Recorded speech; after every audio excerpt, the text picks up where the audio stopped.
Call in, guys. Talk to me nice. Welcome back to Sports Tea. Welcome back to Sports Tea. Talk to me nice. Nice.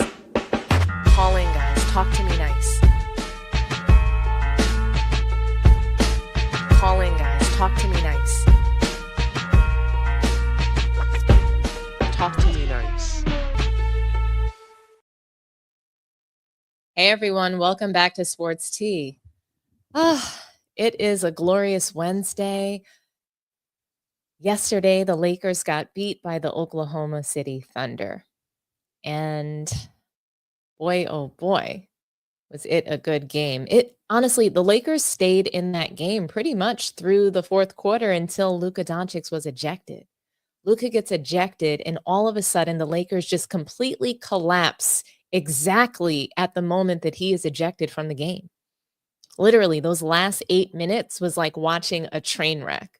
Honestly, it was comical. It looked like literally like a circus. And you see LeBron James completely crumbling, melting down in the fourth quarter. Austin Reeves completely losing it. I mean, fumbling the ball, turning the ball over. It was absolutely pitiful. Did you guys watch that game? The Lakers just got spanked by OKC in those last 8 minutes. It was like the Thunder, I'm not going to say that they looked like they didn't want to win, but the Lakers looked like they wanted to win all game. All game long, they looked like they wanted to win. No, 3 of their starters cannot defend. LeBron James was getting blown by for pretty much of the game. That's why it was a close game. OKC and the Lakers were pretty much trading buckets throughout the first half, the third quarter. Shot after shot, both teams were shooting well from outside. So it was just insane to me how the whole team crumbled as soon as Luka Doncic gets ejected from the game. So salute to everybody in the chat. Thanks for joining me. As you guys load into the room, please like the video, share the video, subscribe to the channel if you haven't done so already, but spread the word about Sports Tea. Tell your friends, tell your family. If you enjoy the content, share this out on your social media and let everybody know about Sports Tea. Have them join us. But yeah, happy Wednesday. We're going to get into this Laker game. We'll just jump right into the team stats. When you take a look, LeBron James was the highest scorer for the Lakers. And honestly, his stat line doesn't look that bad. 8 for 19.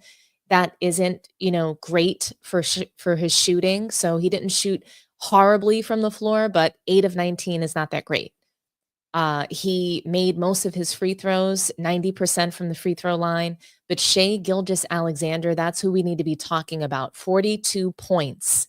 He completely annihilated the Lakers, dropping 42 on their head, 14 of 26 shots, 9 of 11 from the free throw line. When we take a look at what the teams were able to do, the Lakers, they shot 80 field goals. The Thunder shot 104. So OKC were able to get up more shots. They made 52 of them versus the Lakers 37. Their field goal percentage was 50%.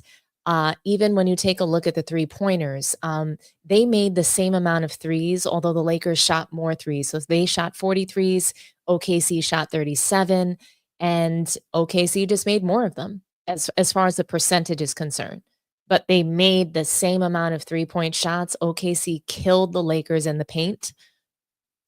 Lakers shot better from free throw land, and they had a huge disparity. So even at home, OKC was at home, and the Lakers shot 17 more free throws than they did. So with the refs trying to help the Lakers again, even with the refs trying to help them, they could not win this game.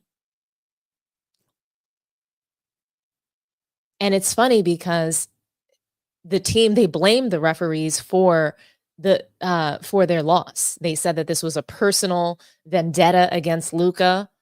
LeBron James says it. I'm going to play that sound for you guys in a moment, but When you take a look at the free throw disparity, you can tell that the refs had a personal issue with the Lakers, and maybe it was something personal with Luka specifically, but they gave them 17 more attempts at the free throw line, and they only lost 16. They only lost the game by 16 points. So this was a lot of help from the officials that they gave the Lakers, and they still couldn't win this game. They out rebounded the Thunder. The Thunder assisted the ball better with 26 to their 21, but the Lakers got completely annihilated by their own turnovers. Almost 20 turnovers they had, and they conceded about 30 points on those turnovers. Absolutely disgusting. The Thunder took way better care of the ball with just 7 turnovers for the entire game, and they only conceded 5 points. So the Lakers couldn't capitalize off those 7 turnovers with much other than 5 points. And then they gave up so many points in their turnovers. Thunder had 15 fast break points, 56 points in the paint. The Lakers got killed in the paint. Absolutely killed. And really, when you take a look at the film, LeBron's just standing there in the paint. So he hides out. He hides out on defense, and then he's standing there and just gets blown by. Blown by SGA, blown by Chet Holmgren. He was defending nobody. Him and Luka were just food on defense. Literally, teams can just hunt them. And Austin Reeves, I can't express enough how he's not even a presence on defense. He doesn't even count. At least LeBron James and Luka Doncic, they're a body. Austin Reeves, he cannot even guard a parked car. He can't guard anybody. So I don't know how the Lakers are going to go, into the postseason, and the refs, they're going to have to, the refs in the NBA in tandem are going to have to help them significantly for them to get out of the first round. But let's take a look at what OKC did. And again, we want to celebrate them because everybody on their team showed up. The bench showed up. They got over 20 points out of their bench.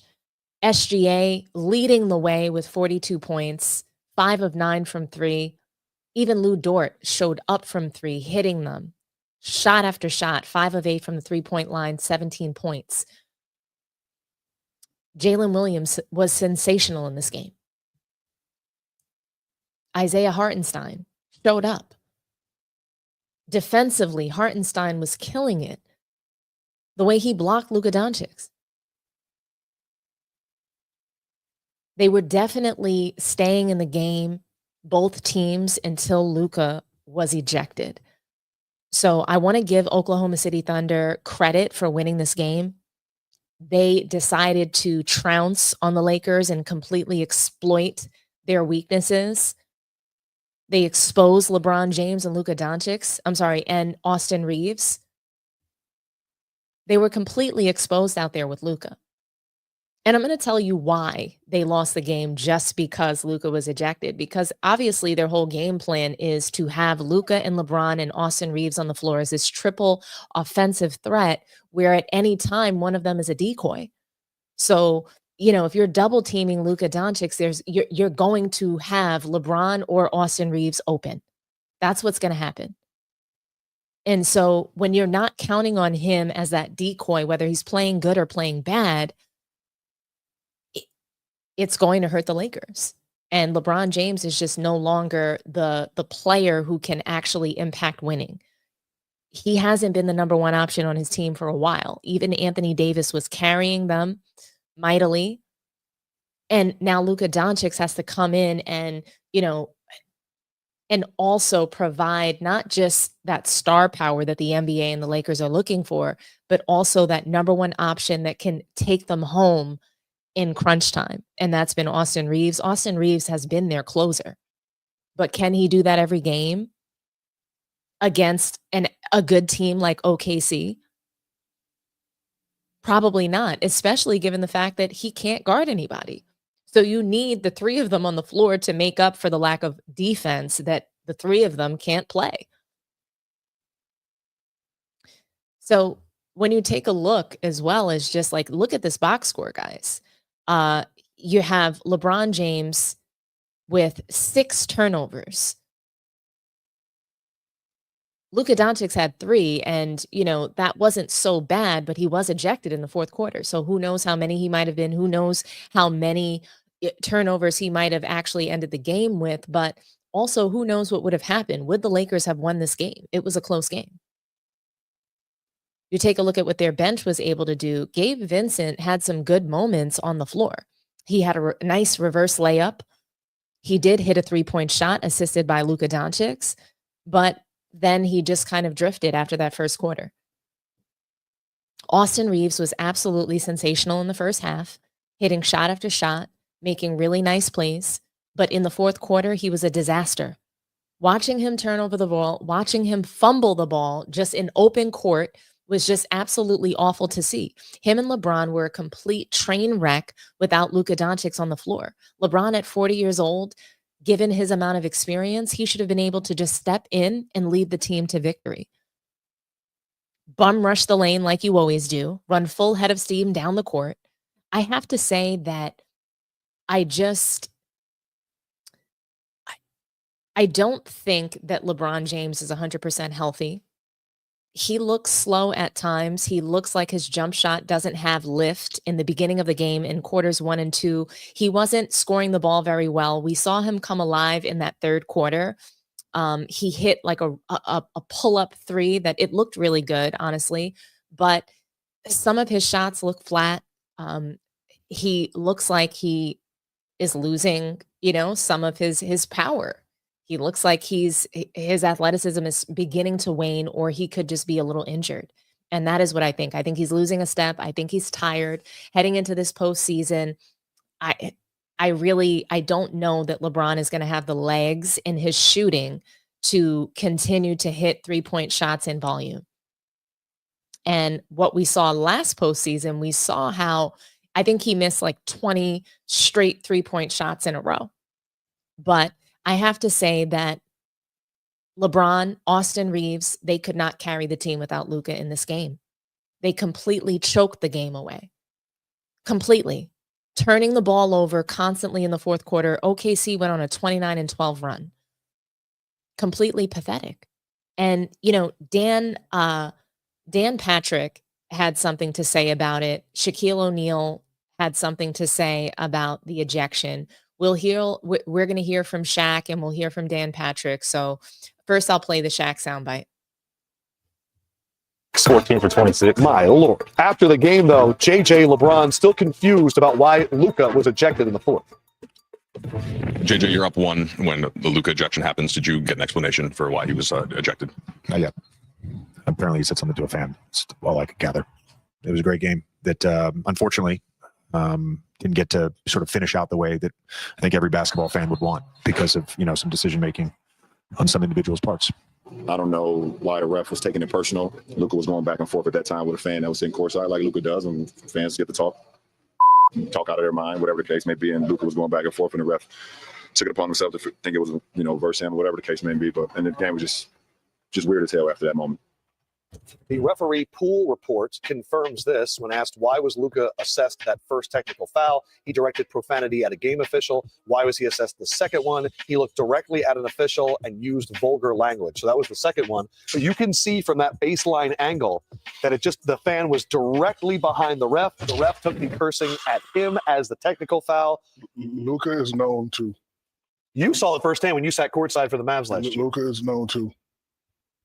I don't want to use the word complain because he has a lot of time. Listen, the refs do the best that they can, but you can't talk to a ref after every play. So was he talking to a ref or fan? We don't know, but because he has a history of always looking back and talking to the ref. And they probably have gone back and forth earlier to where he'd already had enough. So he was waiting. But you were at that Mavs playoff game when a fan jump-started him. This is something he's done a lot. I blame Luka for this because one, we need this game. You already got one tech. Leave it alone.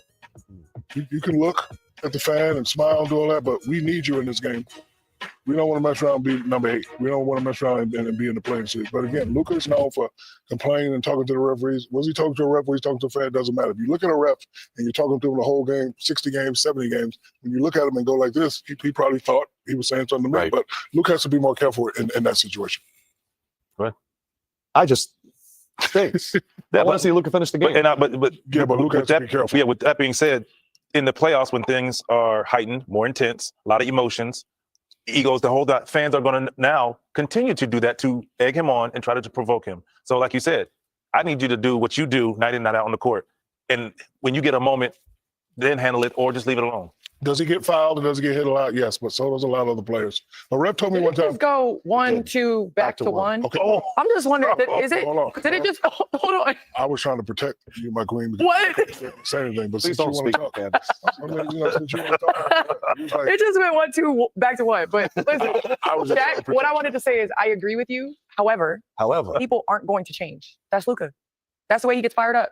Like, that's how it is. So I think you have to take the good with what comes from him dropping 40 because a fan is pissing him off versus You're saying getting kicked out of the game. The organization or the referees? Because I don't think Luka's going to ever change. Do you I think agree. that he is going to say, I'm not going to talk to the refs anymore? No, like this is what's going to happen every now and again. but the a ref consequence told of me that one is time, a ref told me one time, I know you get fouled every time, but I can't slow the game up. Told me that. He said, I know you get fouled on every play. I think Dagnall I'm should not get gonna I mean, but somewhere I will involved. enter you, I will enter LeBron, and I will enter Luka into the discussion of the hardest players to and officiate. Dwight, Orlando Dwight. They just get fouled a lot. Because Dwight. the only way to guard you is to foul you. Yeah. Luka's too big, LeBron is too big, you were too big. Like, I mean, there's nothing else opponents can do. A legal foul doesn't work. And it's not right, but I just am, that's what Speaking dominates. of fouls, SGA, his 13th 40-plus point game, 42 points, 6 rebounds, 6 assists. He also 5 threes. That was the missing piece of watch SGA's this. game, was the threat of the 3 and the ability to shoot the 3. And now he's reached a point where I don't know how you stop SGA. Yeah, which is now allowing him, like we saw 3 snatchback where he's making the defender run the other way like this because of his ability to shoot the 3. You guard years past, you guarded him. You want to take away his mid-range, his layup, not allowing him. Now he's setting that up, snatch back between the legs, getting to the 3 with a wide open jump shot. And if you help, he's making the right play. We're all coaches. Let's talk strategy for a couple seconds. Do you let him go off and shut everybody else down? Because they're dangerous when he goes off, when J-Dub goes off, when Lou Dort goes off. Do you say, okay, Mr. MVP candidate, score 54 games in a row And and win. beat us? Sorry about that. It should be a layup for any politician. Not like politics while I'm doing the break. Wait, are you running for office? Yes, I am. Wow. You versus Stephen A or you with Stephen A? Oh, no. Stephen A will be working for me. Ah, got you. I'm makes sense. El Presidente. He could be Vice Presidente. We'll see if he's interested. Yes. Well, you heard Shaq. He's blaming Luka Doncic for this loss, given the fact that he was ejected. So he thinks that it was his responsibility to ensure that he stayed in the game. And I mean, you already have a technical foul, so it would be smart not to be mouthing off. And whether it was to the refs or to a fan, just like keep playing. You know, you don't always have to have something to say. And he needed to be locked in. He didn't need to be talking to a fan or just having this kind of interaction. And for some people, and for some players especially, the crowd, the fans talking to them, whether it's good or bad, it motivates them, it fuels them. Some people need positive reinforcement. Some people need negative reinforcement. So maybe he was going to go off because a fan was talking trash to him. I get that piece of it, but he was ejected, whether it was right or wrong. I don't think that the refs, were targeting him. I think that they're tired of him. That's what I do think. I think that he has an attitude problem with the refs. He thinks he can speak to them however he pleases, and the refs don't like it. They don't, they're not going to constantly be spoken to in a certain manner, and they're not going to put up with it. And they showed him that last year in the postseason. So they are actually sending a message to him. Hey, we will tee you up. You're no different from anybody else. We'll do it to Draymond. We'll do it to you. And I think that, that is something that's critical here, is that players need to be treated the same. So we need to keep the same energy when it comes to all the star players. And I get it. There's going to be star treatment. So just treat all the stars the same. So if we consider Draymond Green to be a star in this league, which he is, a 4-time champion, and he gets respect, he's able to push the refs very far before he gets that first tech.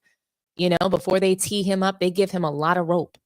They do. So yes, Draymond Green gets a lot of texts, but he's given a lot of rope, and they don't want to eject him in the playoffs, in the finals. They don't want to do that again because it's happened to him before.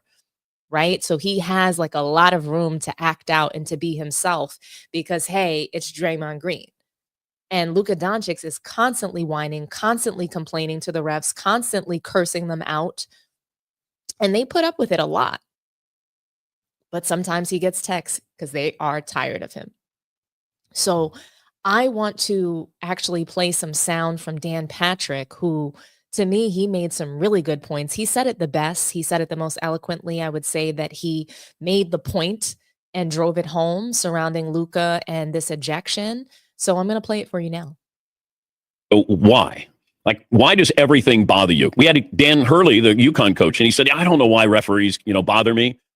But you let them bother you, then it affects you. And it affects maybe your coaching. This affects Luka's playing. You get caught up in this. Rasheed Wallace used to do this all the time. It's almost like he needed it. Draymond Green, it's almost like that fuels him for some reason. And Luka gets involved with officials. He whines way, way too much. And really, a great player like that, you can send a message, but don't do it in a way that embarrasses an official. And you're, jawing back and forth with a fan. And then the official thinks you're talking to him, you're talking to the fan, and then he runs you. Come on. You're a franchise player. You can't be tossed in a game like this. And don't let everything bother you. And you don't deserve every call. And yes, have I watched the NBA for 50 years? And do I see the great players and they seem to whine the most? Yes. But I don't know if it helps you. Just imagine that official's human. So when you yell at him and you say something to him, how does he compartmentalize that and go, I'm going to let him blow off steam? Really? I would think that if you're going to curry favor, then maybe go out of your way to not try to embarrass an official. He's still young, but he's been doing this since he got into the NBA. And it's something he really has to be aware of. When LeBron retires your team and, they're watching you. You're the leader. Yes. If we're going to give an official pass for being human, don't we also have to do that with the player? Like if we're worried about how the referee or the official is going to take those words because they're only human, we kind of have to do that with the player too, right? Yeah, but the official doesn't know that Luka's talking to a fan. He thinks he's talking to him. His reputation put him in that position. So yeah, there's the human element, but the official has the last word. No matter what you say, how you say it, when you say it, where you say it, that official has the jurisdiction to run the game and give you a technical and toss you from the game. So yes, you can say what you want. It's like your children can say something to you. You're the official. You decide, hey, timeout. Hey, ground you. So Luka's got to understand that official, whether he likes him or not, that's the parent on the floor. So you can say what you want to say, but this isn't free speech. There's repercussions there. And to watch that last night and he engages, but maybe it fuels him. In all fairness to that personality, but it's just something he has to be aware of. Draymond would do this. They get into the postseason, then he'd get tossed. He'd have 16 technicals. And then all of a sudden, you get the next, you just can't put yourself in that position there. And would they have beaten OKC? I don't know. But we know that they didn't beat him because he wasn't in there. And now you have this game coming up tonight. You got to win these games. These are so important.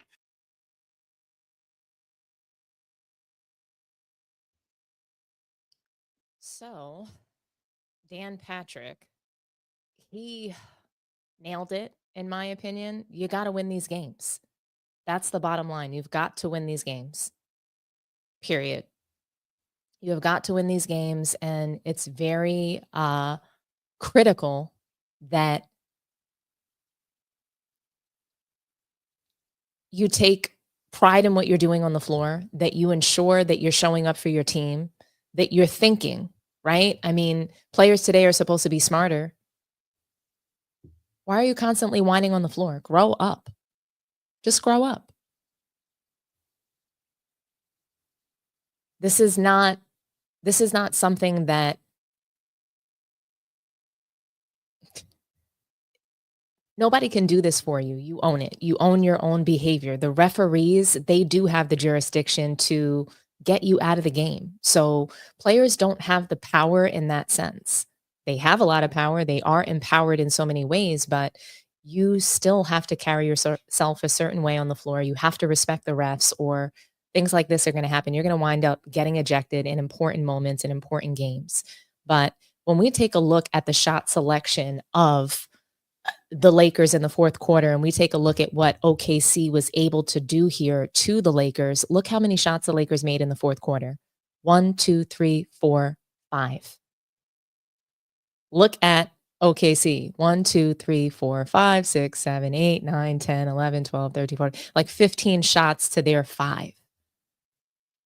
They completely got annihilated in the fourth quarter. And I'm not going to blame Luka Doncic. You shouldn't pull him out in the last 8 minutes and then the whole game goes to complete shit. LeBron and Austin Reeves should have been able to carry them home, but they didn't.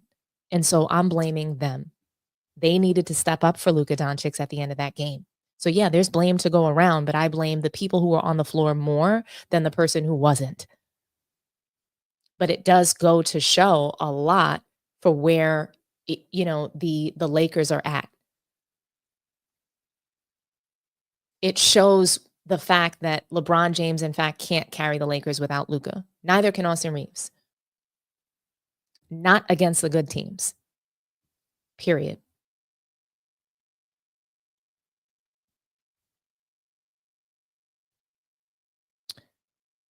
That brings me to my next topic, guys. And, actually, I'm going to read off a super chat from Jim. Love your broadcast. Thank you so much, Jim, for the $5 super chat. I really appreciate you. Thank you so much.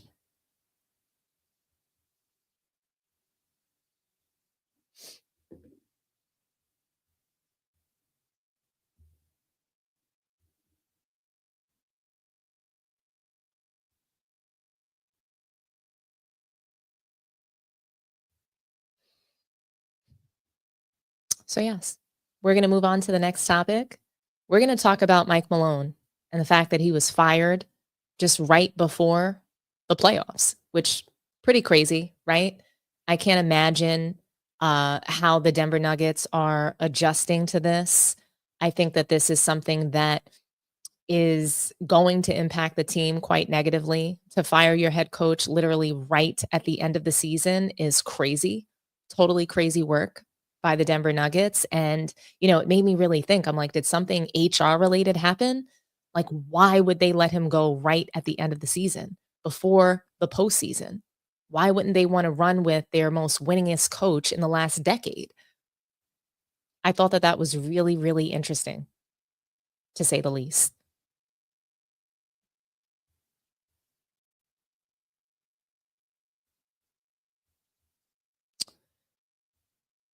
But we're going to get into it. Like I said, this was reported yesterday. It was breaking news. I couldn't believe it, but shocking details. And this was reported by fadeaway.net. Shocking details behind Michael Malone's exit. Preferential treatment toward Nikola Jokic and Jamal Murray. I mean, I thought that perhaps maybe there was some friction between Mike Malone and Jokic and Jamal Murray.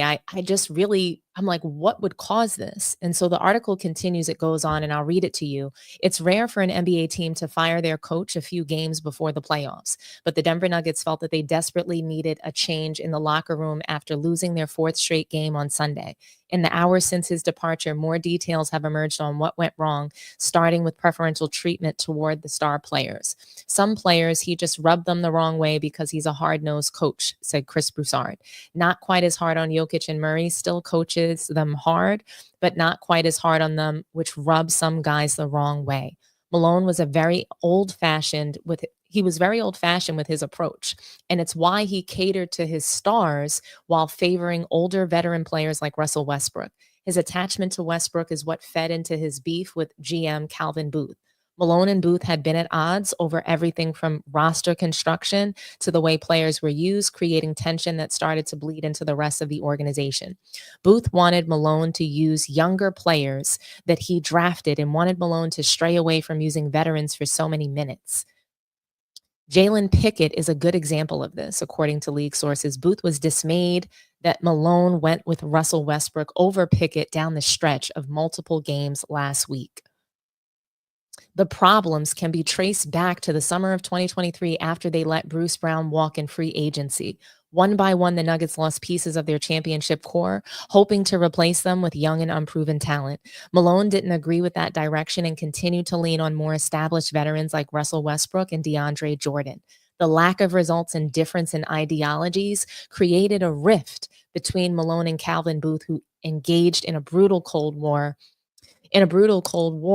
behind the scenes. It tore the team apart and jeopardized their future. In the end, the Nuggets management chose to fire both parties instead of picking one side or the other.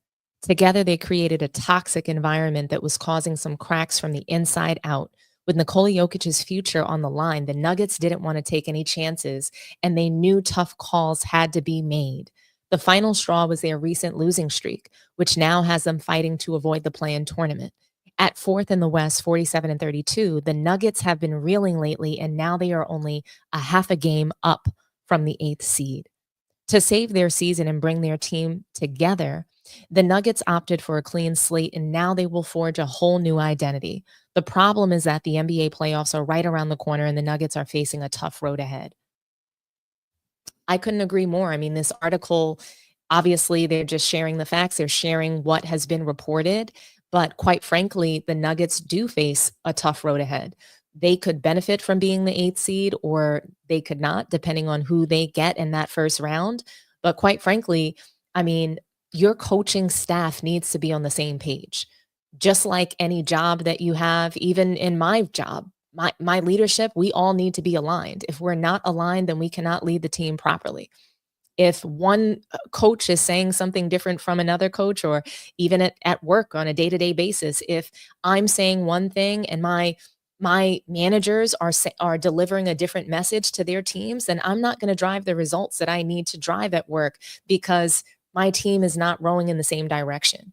And it starts with the top. It starts with the leadership above and the executives, the organization, the ownership has to agree and align. Then that does have to cascade, right, down to the executives in the organization, down to the coaching staff. Whether you're an assistant coach, a defensive line coach, whatever you are, you have to be in alignment, and you have to be willing to row in the same direction as the rest of the team, top to bottom. So I do think that Mike Malone was giving preferential treatment to Nikola Jokic and Jamal Murray. Nikola Jokic is not a two-way player. He doesn't defend. So he's out there delivering really tough messages, having really tough conversations with players, giving super inspirational speeches about looking in the mirror, delivering max effort on both sides of the court. But is he targeting those conversations to his captains, to his star players? Is he having those tough conversations with Jokic and Jamal Murray? Probably not. He's favoring them. He's giving them star treatment. And that kind of leadership, that is not respected by the core of the team. The whole team is not going to row in the same direction if everyone is not held to the same standard and they're not being held accountable. So accountability has to go all around. It has to be for everybody on the team. You can't be asking one player to do something that you're not asking others to do. And that really is the bottom line. So I'm going to play some sound from Mike Malone, and we're going to hear Shaq and Candace Parker even respond and react to Mike Malone's firing. And this is shocking for the NBA world to see. But the Denver Nuggets, they clearly made a decision that was best for their organization. They are not playing around. They want a good working environment for their players. So they're clearly creating a player-first environment where people, they want to create a destination for players to come to play. To me, that's what this decision says. When there's a toxic work environment, they're taking out the people who are toxic. Forget being the winningest coach of the Nuggets. We want a coach who's going to come in and drive a culture. And so Mike Malone, his voice stopped being heard. That's what's clear to me out of this. But I'm going to play some sound from Mike Malone and the TNT crew. Dude was a foreshadowing. Take a listen. My job is to be honest. It was a brutally honest message, and the guys that are full won't hear it. They'll say coach is tripping, and the guys that maybe do really care will because they're not going to go back and watch their minutes, because nobody watches their minutes. Nobody watches film. We'll have to show them the film. And I said, if somebody disagrees with me, please speak up. And nobody said a word. Each guy's got to look themselves in the mirror and start coming to each respective game with the proper mindset and have some pride. Also today, the general manager of the team, Calvin Booth, was also let go. And if you watch TV at all today, it was pretty clear that those two didn't like each other, according to all reports. But the move is shocking based on the timing with 3 games left. Candace, I'll give you the first crack at it. I think gone are the days that we see a Jerry Sloan, a Greg Popovich, and Eric Spoelstra. Let's just be honest, because the more player empowerment, the money that the players are going to receive, I think it's the more power. And that Minnesota loss, I think, broke them. And you could see what is the it? Overtime game a week I think ago. that overtime game, I do. That was kind of feast or famine. And to be honest with you, I'm not in the locker room. I don't know.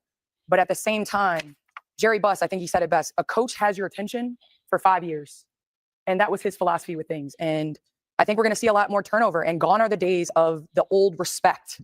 I think now the NBA is a copycat league. The coaches are getting younger. If you look at it, I wrote this down, 10 coaches in the NBA are 45 or younger. You think about Missoula and what they did in Boston.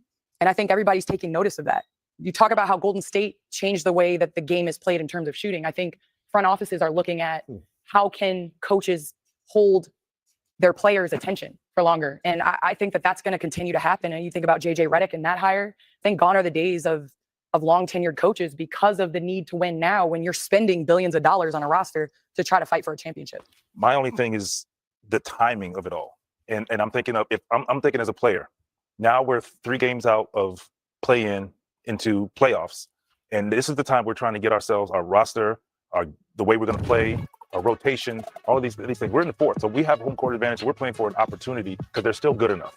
It's not like this team is not good enough, injuries or whatnot. And I get it. Sometimes you need to change the voice, and maybe you have that meeting or something, and you do that later. It just the timing just bothers me, and I get it. If there's something bigger than what we're thinking, where it needed to happen immediately, that's fine. But it's like, when I'm going into the playoff, you want your leader, you need your voice. And I get it. Sometimes the voice is not carrying over, so you need to figure it out. But February, if you're not sure, like all of a sudden, I feel like now needs to happen with 3 games left moving to the playoffs, where we're trying to make a run to win a championship when Jokic is one of the best in the game. You still have an opportunity. Anything can happen in the playoffs. That's the only thing that bothers me. I would have liked it to be done a little more professional. The winningest coach in Denver won a championship. They still fall in the formula of possibly winning another championship. Despite what's going on, you want to have some type of home court advantage. Right now, they have that. And for all you idiots out there that think you have to have a smooth season to win a championship, that's false. I can tell you that for a fact. My first one was smooth. My second one was not smooth. My third one was rough. The 4th one, we lost to Detroit, went and got another one in Miami. That was not smooth. Everything he said at the beginning was correct. Kudos to him for holding these players accountable. All these guys ain't held accountable anymore because, like Candace said, the money and the likes and all that. I had 2 coaches like that held me accountable. That's why I can easily sit up here and say, I got 4. Bill Jackson got in my ass all the time. Pat Riley got in my ass all the time. And he's correct. His seating is the way it is because Murray was injured and Gordon was injured. But despite all that, despite what's going on, they still have some type of home court advantage. When we won in Miami, we were awful the whole year. We got beat by Chicago by 40. We had a meeting. We started fighting. GP and D-Wade was going there. Me and Antoine was going there. And then, because we should have beat y'all, by the way. That's right. Y'all should have. But, the season is about peaks and valleys, right? As long as you peak at the right time. Like, doesn't matter what happened in the regular season. If I got home court advantage and we play pretty good at home and I got Murray stepping up and I got Gordon stepping up and we make it to the second round, we have a chance. So I would like to see him, if it didn't work after the year, say, Coach Malone, thank you for what you've done. But to let him go now, Shaq, but you said something before the playoffs. But you said something that jumps out. A locker room that's yelling loud, full of passion, that's a locker room that wants to fix things. He said nobody said anything. So to me, a quiet locker room where nobody wants to say anything, that's the scary part. And when you have a team that does not want to step up, take accountability. Jokic had a 60-point triple-double. I think, what else could this man possibly do? And so I just think that it's at a point, and I love Coach Michael Malone, but at the same time, if you're an organization, I think it's the why wait philosophy now. Right. Yeah, but you don't do it now. And that's what Shaq is saying. For the playoffs. What's interesting is, and the question that we'll have to wait for the answer is, what is the benefit of doing it now? If you believe that the coach has lost the locker room, and then what he's saying is he's the winningest coach in your franchise, then you're going to make a move. give them the respect of finishing the season, unless you think that a change is going to spark it. Yeah, but even if you do lose a locker room, it's the job of the players to step up. Gotcha. And then you're putting the pressure on now your new coach, Adelman, to go into the playoffs with a team that is very capable with home court advantage right now to win. Because it's not like we're in this 8th seed, 7th seed, and whatever. We're in the 4th seed. Yes. That's a lot of pressure. Well, on a lot of the questions. respect. Gone is the respect for somebody. When Luka got traded, I think that's all of interesting. that, I think all of that went out the window. That's one. Let's pivot to our There's first been game. 3. Guys, I mean, gone are the days where you're seeing these long tenured coaches. Teams are making decisions to win now. And that's the bottom line. Teams want to win now. Teams want players to be happy so that they can get the best results. And think about it. Even for yourselves, when you go to work every day, a lot of people don't want to go to a job that they're unhappy with. A lot of times people feel like they need to have a sense of community at work. They need to be working in a good culture and environment. So that is the name of the game. People, they don't work for organizations, they work for people. So coaches, they need to be player coaches now. And they need to be able to give feedback that people can hear and players can hear. So hopefully the Nuggets can find someone to drive that culture, to drive that winning culture and bring that back to their team. But we just don't know. We don't know what this postseason is going to look like. So, I appreciate you guys all for watching. I hope that you guys have a wonderful Wednesday and, wish the Denver Nuggets luck. They're going to need it heading into this postseason. They really are. But yeah, guys, like the video, subscribe to the channel if you haven't done so already, share the video. That's really important. Let's get this, the word out there about Sports Tea. And yeah, thank you so much for watching. Like I said, get these likes up for me. Where are we at with likes? We have, how many likes do we have right now? 102 likes. We have like 200 people watching. Can we get the likes up to 150? Come on, guys, let's go. Let's get these likes up. Come on. Alrighty, but thank you so much. Salute to everybody in the chat. I didn't have time to take phone calls, but I will take them later when we get into a really, really great topic tonight. So I look forward to seeing you guys all there. And yeah, happy Wednesday and enjoy the rest of your day. Bye-bye.